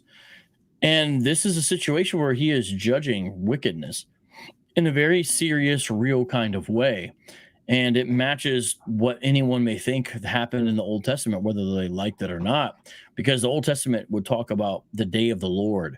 And you read the book of Joel, it talks about the day of the Lord. And there'd be these miniaturized judgments where you would see an example of the day of the Lord. But when you get to the book of Revelation, it's the final day of the Lord. It's bigger than all the ones combined prior. So this is Hosea, in Hosea chapter 13, bro. And it starts at verse 4 and then verse 9 and verse 16. It says, you shall acknowledge no God but me. You are destroyed. Israel, the people of Samaria must bear their guilt because they have rebelled against their God. They will fall by the sword. Their little ones will be dashed to the ground. Their pregnant women ripped open. Oh, yeah, that's what's going to happen to them, no doubt. Because they don't acknowledge them as because they don't believe in God, he's going to do that to like. Well, it's not like, oh, you don't believe in God, I'm going to kill you if you don't convert. That's not what it was. You got to remember who you shall acknowledge no God but me, and then he says, so they're killed for their idolatry. Okay, so who is still Israel? A little brutal to rip out a pregnant woman's baby because she's. Like, it was very brutal, but that's what the Assyrians and Babylonians would do to you. I know. So what she's showing is what God promised would happen to them. So check this out. See, we should set up Israel- another show though sometime on this vocab in the future, bro. We Sure, should. maybe Israel is not just an average nation, basically. Talk about it after we go off live, and I'll see what time you got, like in the future. Well, I wouldn't be able to do anything right now, but no, I'm not saying right now, but maybe in right. like a couple weeks or something, you know. Yeah, maybe we could do that. Yeah, that could be down. But it's important to understand Israel is God's covenant nation that He makes a covenant with, and they say, "Yeah, we're going to do this." And when you read Deuteronomy 28, it says, "Here's the blessings that I will give to you if you obey the covenant, and here's the curses that will befall you if you disobey the covenant." Israel says, "Okay." From the BHI thing, yeah. Yeah, well, they are. I'm glad that they're bringing up Deuteronomy 28 because sometimes people don't look at Deuteronomy 28 and understand how it basically unfolds throughout the Old Testament. So that aspect is nice, even though they essentially misinterpret everything regarding the chapter. Well, you helped me a bit already, just thinking like that, but it's still, I mean, it's hard to kind of like. It is harsh, but this is God taking off His hand of protection of Israel and allowing pagan nations that would not be able to conquer Israel if God was with them like He was in prior battles. Remember, Gideon went up against the Midianites who were raiding the Israelites' crop. The Midianites would come in and steal all their crop, and then they would be left with nothing to eat. This is a major problem for Israel, but Israel was too weak to do anything. God raises up Gideon. He has a decent-sized volunteer army. God whittles it down on purpose through a series of tests and different things like that to only 300 men, and then uses a strategy, but there's a miraculous element involved when Gideon conquers those Midianites. And so what it shows is this is not about military might, because the other nations were almost always stronger than Israel. Israel was, generally speaking, with the exceptions of pretty much, you could say, perhaps under David, perhaps under Solomon, they were often very much weaker than a lot of their cultural neighbors, and especially those farther around them. They were never the kind of empire that Egypt was, or Babylon, or later on Rome, Greece, Persia. And so what happens is God takes His hand off because He says, you're going to be judged for this. And God uses the wicked nations to judge Israel. And so this prophecy, talked about Hosea, this is saying, this is what's going to happen to you, Israel. These nations are going to come in. Here's how they're going to treat you. This is what they're going to do. And that's exactly the kind of thing they would do. So Israel understood but Israel wouldn't believe it. They still kept on chasing after other gods. They had false prophets who said, don't worry, there's peace. They're not going to come. During the days of Jeremiah, they said, we can trust Egypt. Egypt will have our back. They would give false prophecies of assurance that this kind of thing wasn't going to happen. And of course, it does happen. There's smaller judgments, but the big ones are the Assyrians came in and essentially destroyed all of northern Israel. The northern kingdom gone, just absolutely wiped out. And to a large extent, these tribes are decimated to where they're dispersed all out. Some are left in the land. They don't really have a land of their own. And then you have the Samaritans because they're intermixing. Then you have the southern kingdom left, and it's destroyed by Babylon. They're gone for 70 years, and they come back. And after that, Israel never was tempted by idolatry on a large scale like she was all throughout her history before, but she was tempted by different types of things. And that's what you see during the days of Jesus. Jesus wasn't mainly dealing with Israelites who were caught up in idolatry, like the Old Testament prophets, and technically idolatry, in a sense you could say it was still idolatry. He was dealing with people who were letting the traditions of men override what God had said, while they said they were keeping God's way. And Jesus is like, this is not the way you're keeping. And, Jesus had harsh words for them as well. Jesus talked about hell more than anyone else in Scripture. So Jesus certainly did teach love. He did teach the Beatitudes, but he also was somebody who said, there's right. a place where the worm dies not. He talked more about hell than he did about heaven, didn't he? As far as details, you could say that that's the case. When we get to Revelation, we get some more information about heaven, but the Bible is scant on its information about heaven. But I think when you put it all together and don't just think heaven, but you think maybe the kingdom of God. Yeah. And you got to kind of think the final form of the kingdom of God. So the kingdom of God is here via the church, but it's not fully realized. And so biblical scholars, you have a term for that. They call it already not yet. The church is diverse. The church is multinational. It's multilingual. It's multi-ethnic. but the church still living as an oppressed minority in the world. When you get to Revelation, it says that every nation, tribe, and tongue will be there worshiping the Lamb. So Also, we're a I'd like snapshot for of the you- kingdom, but we're not done yet. I'd like for you to tell me a little bit about John Calvin sometime too, because I heard you were a Calvinist, and I don't really know much about Calvinism. Yeah, I'm a Calvinist. Some people might say you're Reformed. Now, if the heavier you have an emphasis upon what you describe as man's free will, the less you would like Calvinism. So again, people don't always like my answers, but I just try to be honest about what I think the Bible is saying. One day we should do that because I don't know much about it. Like in a nutshell, from what I know, it's like there's some people that are born as like the elect and they go to heaven, and then there's like, and I also heard there's like people that God made just to go to hell or something. Like that just seems really weird. But like I said, maybe we could talk about in the future. Like, why do you guys follow John Calvin? Like, what was so great about this guy that made you want to be a Calvinist? Oh no, Calvinists don't follow John Calvin. They don't. The way it works is so I became a Calvinist. I never read John Calvin in my life. Oh, really? When I became Calvinist or Reformed. I thought that's why they did it, because John Calvin made it. I thought. No. If that was the case, I don't know anybody who would want to follow it, because at that point it would be a 16th century invention. Oh. If we thought it was a 16th century invention, we wouldn't follow it. Well, why do they call it Calvinism? It's because Calvin wrote something called the Institutes of Christian Religion, and so that type of thought about the Bible became associated with him because he was someone who wrote clearly, explicitly, and profoundly about these topics, probably more so than anyone prior to him, and was very systematic about it. So that kind of thought that has a strong emphasis upon God's sovereignty, that type of thought that has a strong emphasis upon the sinfulness of man and women, that type of thought that has these different types of strong emphasis, and a strong emphasis upon the need for God's saving grace to be the only thing that will rescue us, that has a strong emphasis on things that people aren't always crazy about, like predestination, although Calvin didn't focus on predestination as much as sometimes people think he did. It became historically called Calvinism, but we just understand crazy. That's a label, but it's not like I just don't get how you could think some people be predestined to go to hell. Like, it just doesn't make that's called double predestination. Calvinists will have different discussions about that, but you can't really be that's a sort of a different nature as far as how do you view that? But no, I don't know much about Calvinism. So I think there's a certain level of truth to it, and I can show you some passages on it. So don't get me wrong, but that's more of a contentious discussion. Like, what about double predestination? And sometimes it's misunderstood. But the first thing you said, there's people that God elects before their birth.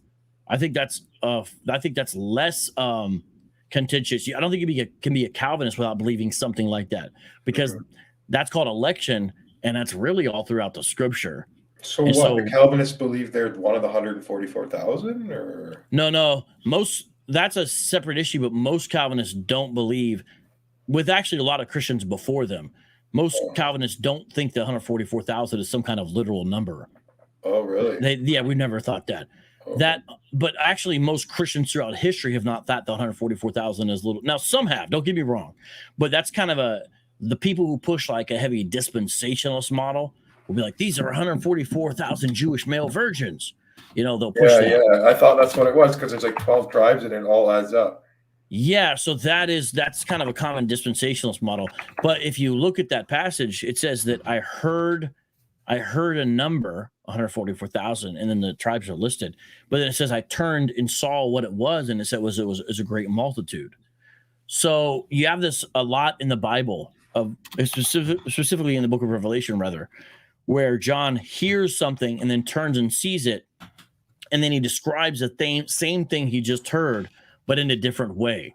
So the 144,000 are the great multitude. It's just described in a different way. The reason why it's described as 144,000 is its way to say the perfect number of the elect. Now, again, if you're a dispensationalist, you will not like my explanation. But my explanation doesn't come out of nowhere. That is a long line of tradition and understanding, and I believe biblical evidence prior to dispensationalists. It's not some vocab thing. That's a common thing that we've understood, because Christians, that's not like some vocab thing. Now, it may be the first time someone's heard it, but I didn't invent that or anything like that. So the 144,000 are the great multitude, meaning the church is pictured as the new Israel. The church is pictured as the new Israel, and the church is the complete number of the elect. And so that's essentially what it means there. And there's reasons why I've talked about some of this before. I don't claim to be expert on it, but Calvinists don't think they're one of the 144,000 in a literal way. They would just say all Christians are part of the 144,000. And by that, most Reformed people mean all Christians are part of the elect. Otherwise, they wouldn't be Christians. And 1 Corinthians 1 is a great place to go for that, because it talks about you were chosen, you were chosen, you were chosen, you were chosen, again and again and again. Like my sweater, Vocab? Yeah. Canada. Yeah. I'm Canadian. Yeah, that's all right. That's all right, man. We us Americans, like Canadians, we don't have anything bad to say about them. We may not be too crazy about Justin Trudeau, but we like Canadians. I freaking hate Justin Trudeau. In the town I live in, people drive around everywhere, and it's like an oil town with their big trucks. Like, they drive around with this sticker, and it's like this, and then it says F Trudeau under it. And it's like, dude, they drive around with big flags on their truck that say F Trudeau. Like, we are not down with Trudeau, dude. We're conservatives. All the liberals are like on, like, you know, not here. Yeah, I heard the western part of Canada is more conservative. The northern, like the interior and the north, yeah. And the east is like big liberals, because his whole family is like being in power. It's all corrupt French mafia. The Trudeaus have been in power for like generations, dude. He's like destroying our country. Not many people here like him, and like only the brainwashed liberals. Yeah. Well, unfortunately, he won that snap election, right? Oh, dude, I just did a video about him. You know, all the Aboriginal Native people here, well, they're finding all those like residential schools at the Crown, because we're still under the British Commonwealth, it's all owned by the Queen. They're like Catholic residential schools. They took Aboriginal natives off their land, forced them to unlearn their language. And this was like back in the day. And now they're finding all of these massive burial graves of dead children under these residential schools. So Justin Trudeau just invented a government holiday out of nowhere to commemorate the death of these Aboriginals, and there's nothing wrong with that. But it's only a federal holiday. My brother works for the city, he has an awesome job. He doesn't get it off. Justin Trudeau flew to the West Coast, where I'm from, on Vancouver Island, and he flew to Tofino and went surfing. He basically created a holiday for himself to go surfing, and he didn't even go to the commemoration ceremony of the event, dude. And the media, there's like, the news reporter went up to him. He has a surfboard under his arm, and they're like, how come you're not at the whatever ceremony for the holiday and the event that you created? And he's just like, I'm on holiday. He didn't say anything, just walked by the circle. He took his private jet. He flew his private jet from Toronto. Sounds like a real liberal. Yeah, dude, we're not big fans of Justin Trudeau, but I got to tell you, we did get a lot of entertainment value out of the former mayor of Toronto. Oh, Rob Ford's awesome, dude. We love Rob Ford here. Yeah, it's kind of hard not to want to watch that guy. That guy's a mess, but he sure is a little fun. He was like a crackhead, smoking, like just so out of control, dude. Like talking about eating his wife and stuff, like right on camera, dude. Oh man, Rob Ford, dude, he's like Trump times 10. Yeah, if people thought Trump was bad, they need to watch some Rob Ford, man. I think he's so funny, dude. I even think Biden's funny now. He just makes me laugh. He's just like a walking clown. I used to be like, Biden's such a clown, but now he just makes me laugh when I see him, dude. He's like got dementia. He's like getting lost on the lawn and like telling people his bum's being wiped and like talking to his dead mom in the middle of speeches. I just laugh so hard, dude. Yeah, Biden's not the crowning jewel of America, I must say. The superpower of the world's being run by someone with dementia. How cool is that? He's going to wake up one day and be like, let's nuke Russia. Boom. World War III. Here we go. Well, better than Canada, right? We don't even have nukes here, bro. We're good. You don't need them. No one's going to nuke you with us down here. I know. If they do, we got your back, I think. You got our back, for sure you do. So does England and stuff, so we're good. Yeah, you guys got powerful friends, but... yeah, but I know it sucks, dude. A crappy PM. But all right, let's talk again, my friend. Okay, let's do that. Let's set up a show in the future. I'll get a hold of you. We'll do something on, I don't know, whatever. All right, God bless. Peace out. Much love. Yeah, Shalom. see you, bro. Thanks. Everyone check out Vocab's channel. I'll put a link in my description for Vocab. I put a link in the description for Jay Smith's channel. And there's also links in the description for you guys to join the Discord if you're not in the Discord already. And there's all other kinds of links in there if you want to become a channel member and get a cool little badge for $2 a month and get your moderator edge, whatever. All the links are in there. So thank you guys for watching. I love you guys. God bless you guys. And I'm doing a show tomorrow on the black cube of Saturn and why all these weird black cubes are all over the world. Have you guys ever seen all these like big giant black cube It's literally like occultic Saturn worship, dude. It's like all over the planet in like every single country. They have like these giant rectangular cubes that are just like mounted all over the planet. Anyway, that is another topic, and I think I'm going to do that show tomorrow. So again, Vocab Malone, thank you for coming on and helping me with Jay. I wish we had more time with Jay Smith. He's just a busy guy. I'm surprised they even got him back on the show. Oh, I'm supposed to have Kent Hovind coming on the show too. I've talked to him like 5 times on the show, and he's on the phone, and he was like, "Yeah, just set it up. I'll do it Monday." This was like a week ago, and he's like, "Set it up with my secretary." And I like phone the secretary, no answer, leave a message, no answer, email, nothing. I call Kent back. I'm like, "Hey, dude, secretary didn't get back to me." He's like, "Oh, sorry, we're moving office. Call this secretary." So same thing, no answer, left a message, email, nothing back. So I was gonna keep power calling him, dude. At like 3 a.m, I was like calling him over and over and over and over and over. Like, Kent, get up. We need to talk to you about creationism. Love you too, Darren. And everybody here, if you're new, like, subscribe. I'm gonna throw a link right now before I go. Before I forget, I'm gonna put a link to Vocab's channel in my description. Vocab, you better do the same, or we're not bros anymore. I'm just kidding. Street apologist. Oh yeah, I wish Vocab would do the Muhammad's boom boom room again. I think he got in trouble though for it. That's why he's not doing it anymore, guys. The boom boom room. That was good, dude. That was good stuff. You should keep doing that. Especially if you only got like 1 strike, bro. Like whatever. You still got 2 good, you're good to go. You should bring the boom boom boom back into full force, dude. Everyone's like asking me, when's Vocab bringing back the boom boom room? And I'm like, I don't know, dude. You'll gotta ask him. All right, so I almost feel like you're cooler if you get off the show before me, you know. It's like, oh, I gotta go, bro, instead of me going like, oh yeah, let's shut this down. That's probably why Vocab did that. Hey, Vocab, trying to alpha me? Are you trying to alpha me, Vocab? What's up, bro?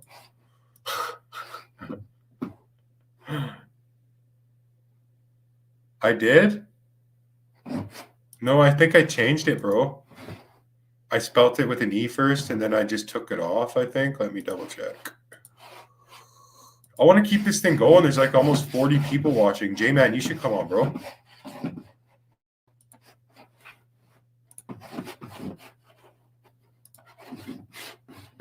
Let me just quickly send you a link. Yeah, I know. I'm going to check it out right now, J-Man.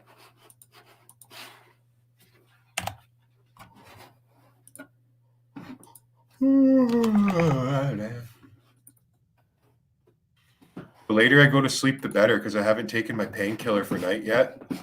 And I get woken up at like 5 a.m. from my pinched nerve in my rotator cuff. It's stupid. I have full access with it. I'm jacked. I go to the gym like every day. I can do like everything with it, but there's like a nerve pinched in my rotator cuff, and it's like the most unpleasant. Like I still have full movement, full rotation, full strength, full everything, but like, man, I fell like right on the tip of my rotator cuff years and years and years ago, and it like pinched a nerve in there, and it is unpleasant, bro. I take like a 4 milligram Dilaudid, and it works for like 5 hours, which is like I used to be on. My opiate tolerance was like through the roof, dude.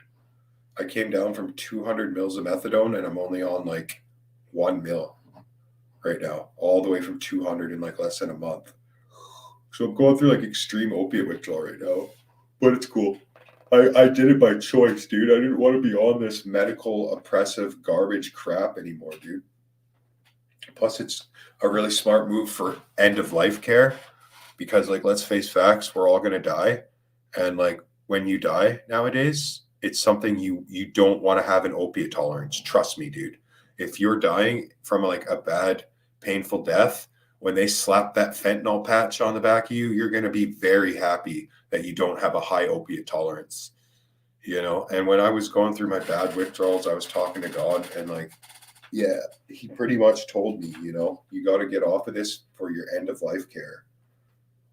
I might sound crazy, but that's the message I got back when I was praying. So it is what it is, dude. It makes a lot of sense. I mean, death is a very kind of risque subject for a lot of people, but it just, everybody's gonna die, right? So Vocab, you need to change your pick, bro. That doesn't even look like you, dude. You're way better looking than that. That doesn't even like look like you. Every time I see that pic of you, I'm like, why does he have that little avatar? It doesn't even look like him.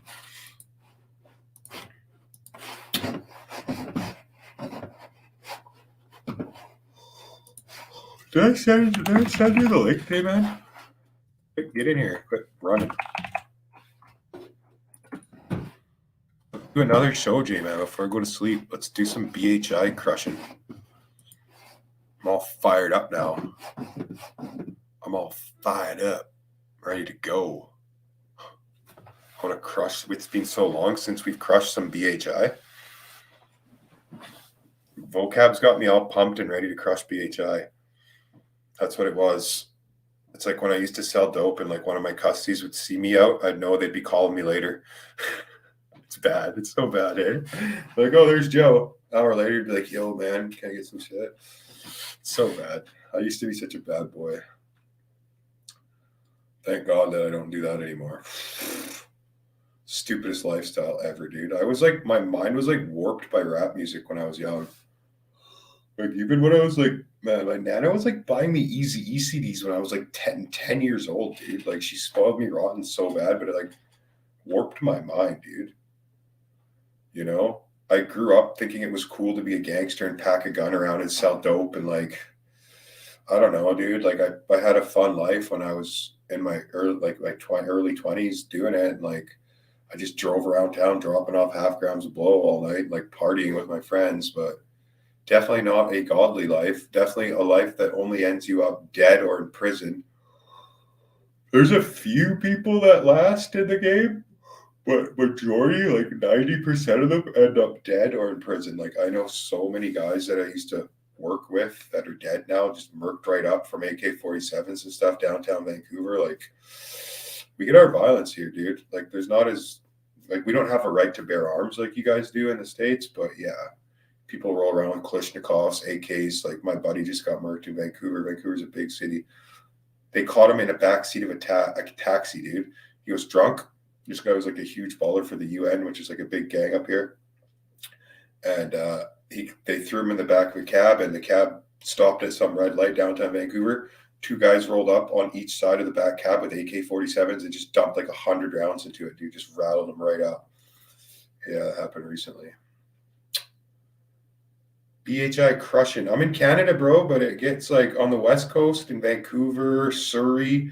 That's where the Bacon brothers are from. Like, everybody rolls around with straps. It's just as bad as the US, just not as bad because we have way less people in our country, but we're pretty much just like an offshoot of you guys. Actually, they just did a bust in Canada.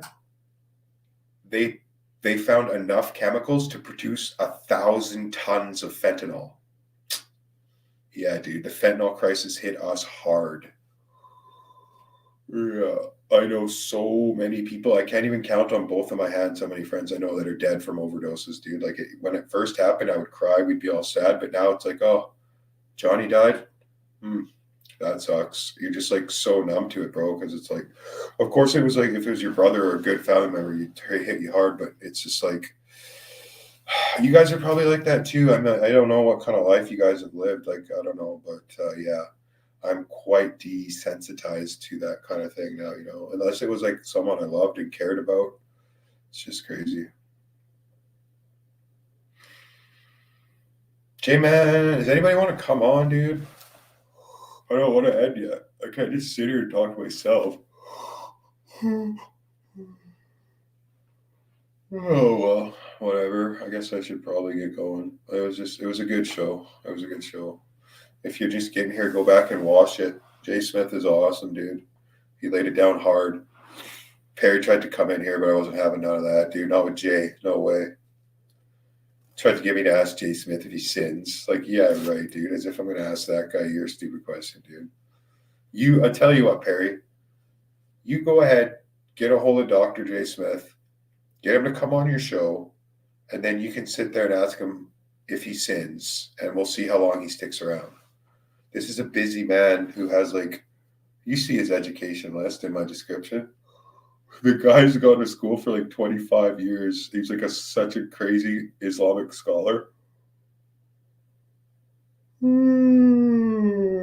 He'd just laugh at you if you're like, do you sin? He'd be instantly out. He's got so much better stuff to do with his time, bro. But if Perry is still watching, I mean, I will set up a debate with you and somebody on my channel. It's been a while since I've had a good laugh. Perry like drove this girl away yesterday, dude. I think she stuck around. I don't know. She was like a potential new subscriber. I like never seen her name in the chat before. And it's like, she's like, oh my, this guy is out of control. She's like, Christians should not talk like this. She's like, I'm out. I was like, dude, please, Perry's not part of us. Like, I like Perry. Like, I love him as a brother, I got to admit, right? He'd be watching my channel for years and years and years and years. The thing with Perry is I believe that he's just mad at the church, man. Because when you withdraw, that's like one of the symptoms is like runny nose, watery eyes, like constant yawning. I'm almost off this crap, dude. In like another 2 weeks, I'll be completely opiate free for the first time in like 8 years. And like, oh man, when you're on it, all your emotions are like numb inside. So I'm starting to come back to like what I used to be like. I'm actually starting to feel human emotion again. And it's like really cool, dude. It is.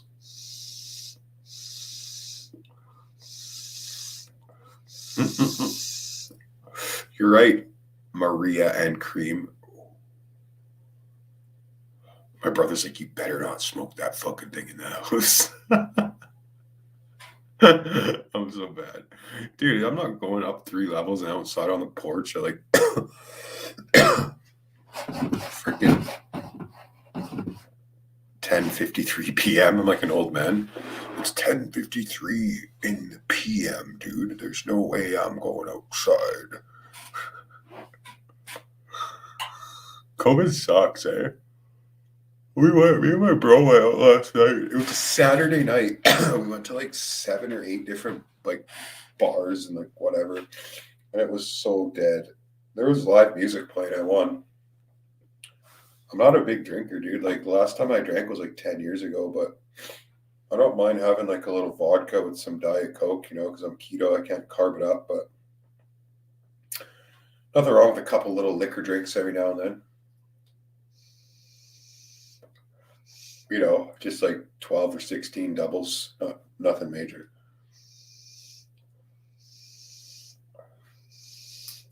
Just like a 60 pounder or something, a little light drinking, a little 60 of vodka.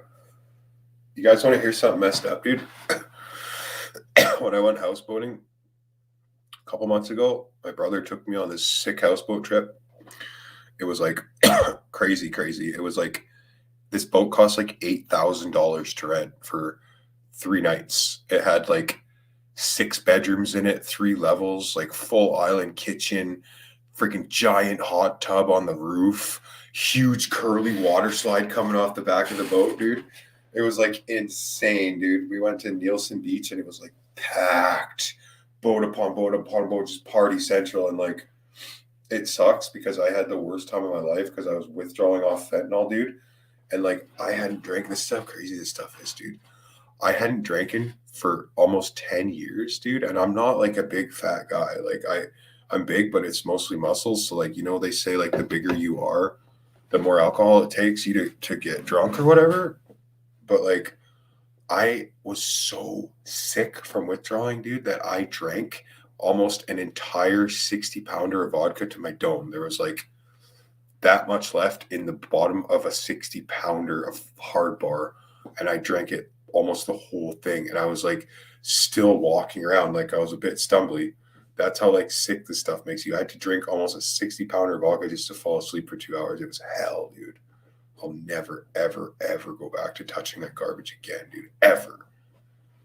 Anybody watching, don't ever touch an opiate in your life. It's like the worst thing you can ever do, dude. Unless you're like in serious need or like you have like tons of broken bones and you're like a major accident, do not do it, dude. This guy, we call him Baby J because he's short. He's like, I don't know, what am I, 6'3", 6'2", or 6'3"? So this guy was like probably like 5'9" or something. And like, I don't know, it's just like a knowing thing that girls don't really like short guys that much. So like he's like, that's why we call him Baby J. He's my brother's friend. He's like the type of guy that like palms his hair way up to make him look higher, and he like wears these shoes called like lifts, and they're like they have like these lifts inside of them, and they're built to like look like you can't tell that you're being lifted up off the ground. But anyway, he's like, Nick, man, he's like, can you please do me a favor? Can you please not have another drink? I'm like, why, dude? He's like, I've never in my life seen anyone drink that much. He like thought I was gonna die. I'm like, dude, I'm fine. Like, I was like a bit tipsy, but yeah, I don't know. I don't get it. It's probably because I've been like so healthy with like keto and stuff for so long, and I intermittent fast that my body was like, whatever. Like, I don't even get sick anymore, dude. You guys should go keto. Yeah, I'm 6'2". Yeah, I'm 6'2". 6'2", 250 pounds. I'm just a wee guy. Yeah.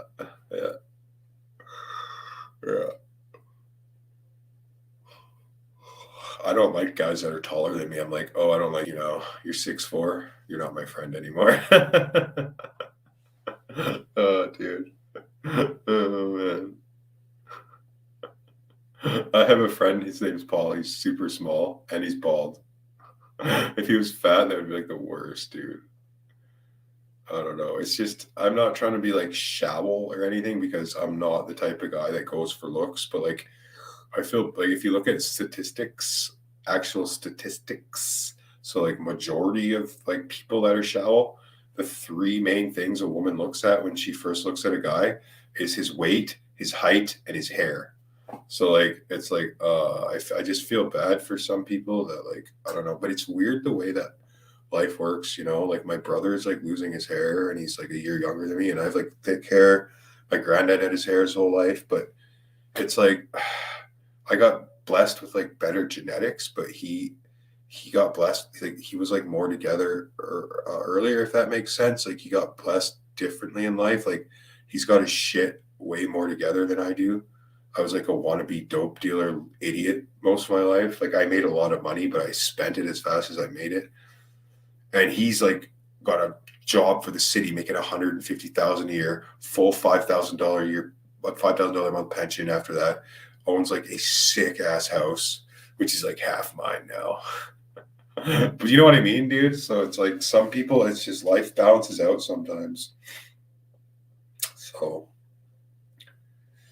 I just feel bad for people that are born with like diseases and stuff when it's not their fault, because I would like, nobody wants that, right? It would suck.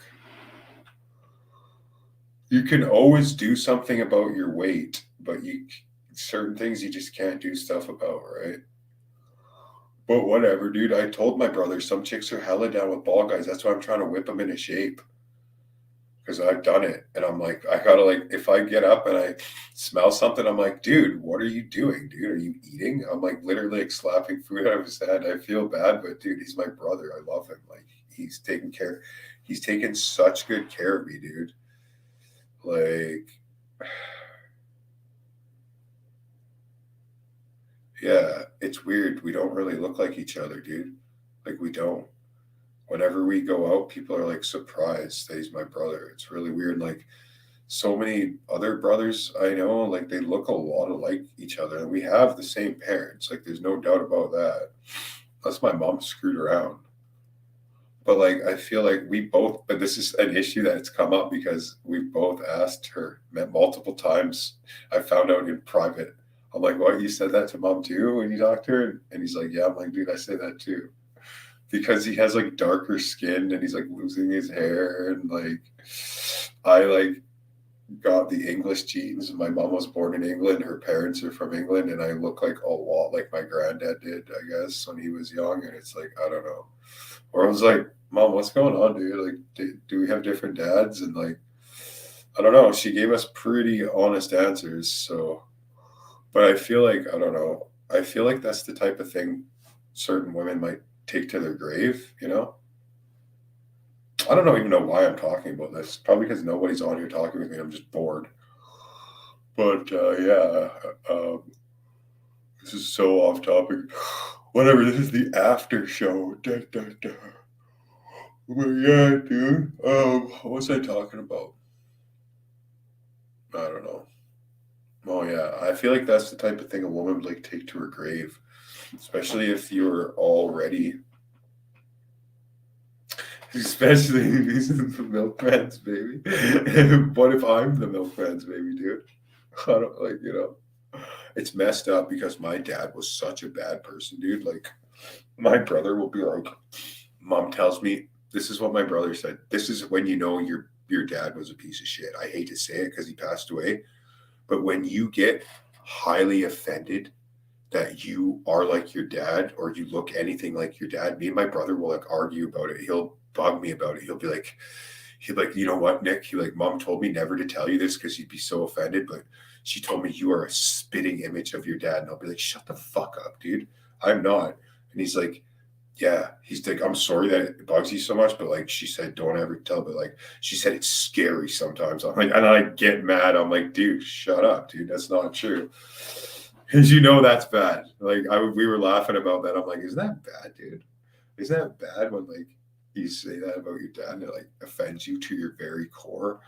Yeah. If you guys knew the type of person my biological father was, you'd be like, whoa.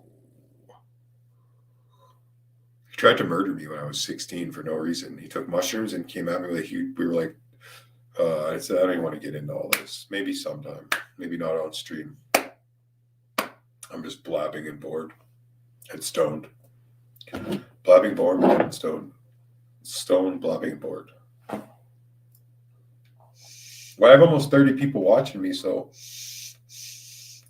maybe I'll just do a show where I'm blabbling, bored, and stoned. Get people to watch.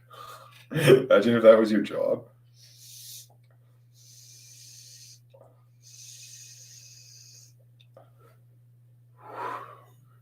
Good night. I can't endure this man's baloney. Yawning while he's talking to us?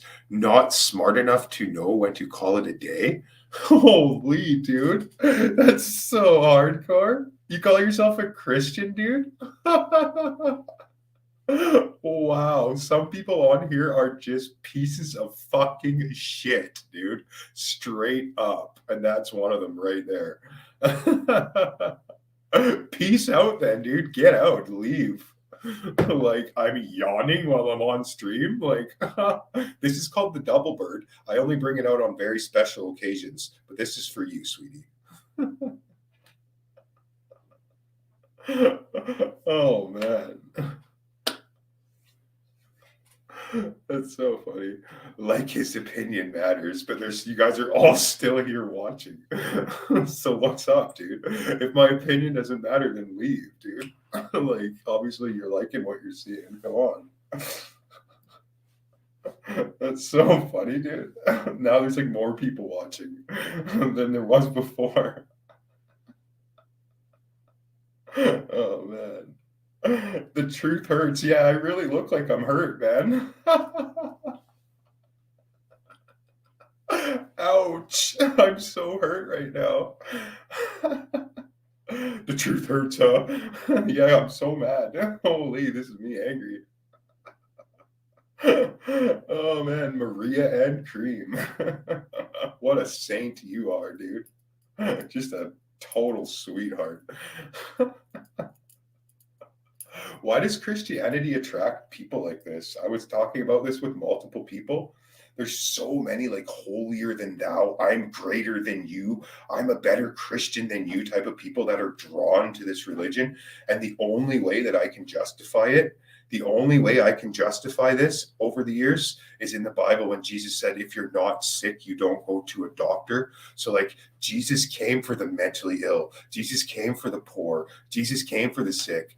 That's why doing this for so many years, like I have the thickest skin possible, Maria and Cream. Like if you think I'm angry from that, dude, come on, dude. I've been YouTubing for like 5 years. Like I've heard it all. I've seen it all.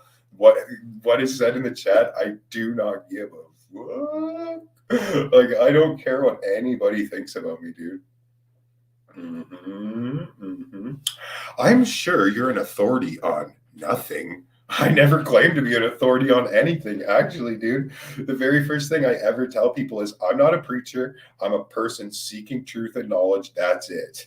I'm not telling you to listen to me. I'm not saying I'm an authority. I'm telling you that I've been YouTubing for a long time. So when trolls like you come into my chat, it doesn't bother me. I have an iron skin. It just bounces off of me.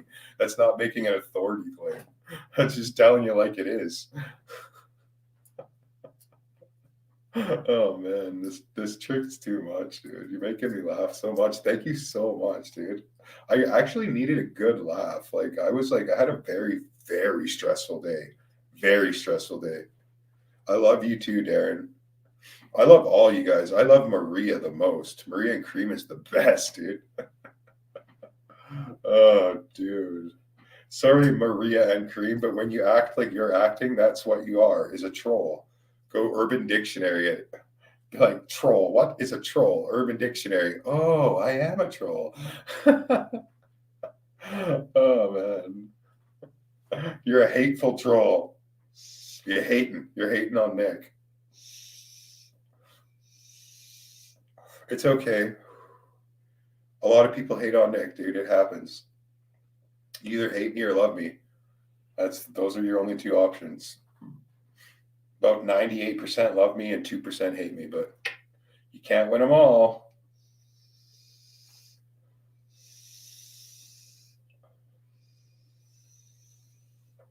Oh, I can decipher your handle. Decipher it real good.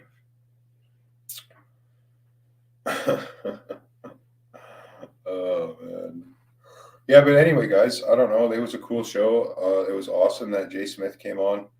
He's a very, very knowledgeable guy. I suggest you go check out his channel. I got the links in the video description in the link down below. Also, it's been like weeks since I've streamed because my channel was striked. Yeah, I know. People laugh. See, some people have a sense of humor and they're cool people.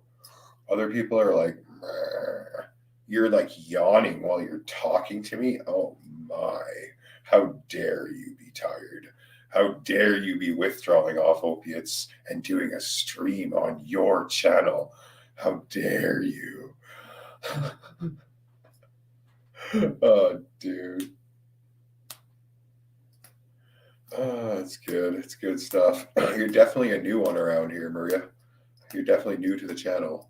I think I would remember someone like you. Hey, Maria, make sure you like and subscribe.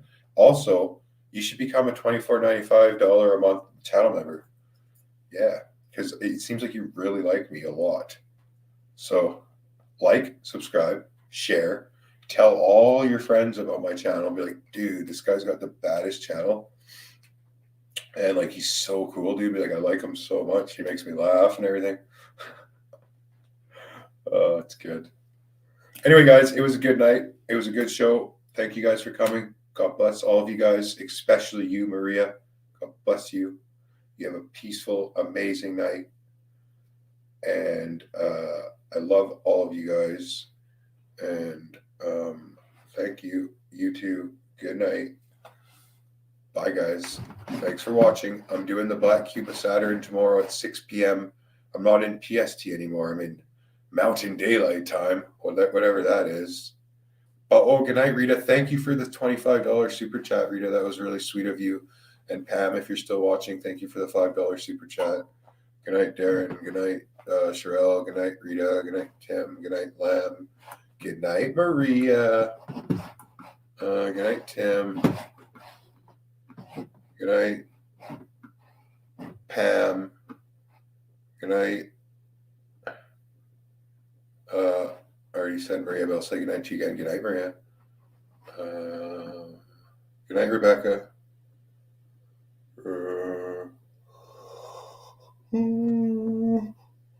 Good night. Is IZ? You know, a person's bored when he's scrolling up the entire chat. Good night, Vocab. Thanks for coming on, Vocab. That was a good show, bro. It really was. And SIFU, thank you, brother, for coming on. Good night. Thank you, Blessed and Highly Forever. Thank you, Doc Holiday. Thank you, Babylon. Thank you, J-Man, my bro. Thank you, Note T2D2. Thank you, all you guys. Make sure you like, subscribe, join our Discord. There's like 100 members. It's rocking. The links are in the video description below. Nate or Note or Nate 2D2. Good night, and see all you guys tomorrow at the Black Cube show. Especially you, Maria. You better. I know you're gonna go. Obviously, you're hooked on Nick now. Okay, guys. See you guys. Bye.